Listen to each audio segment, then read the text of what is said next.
পরিষ্কার হয়? তা অবশ্যই না, রাইট? আমাদেরকে ঘরও কিন্তু মুছতে হয়। সো আমরা যদি একটা ট্রেডিশনাল ওয়েতে 1200 স্কোয়ার ফিট একটা বাসা ক্লিন করতে চাই, আমাদের অলমোস্ট 22 লিটারের মতো পানি কিন্তু অপচয় হচ্ছে এবং একই সাথে আমাদের কিন্তু এনার্জিও লস হচ্ছে।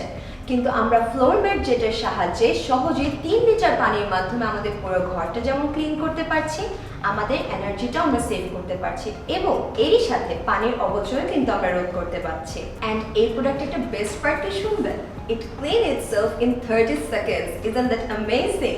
So thank you so much Hoover Bangladesh এত অ্যামেজিং প্রোডাক্টস আমাদের জন্য নিয়ে আসার জন্য, অলসো আমাদের কর্পোরেট ওমেনদের লাইফটা আরও ইজি করার জন্য। Thank you.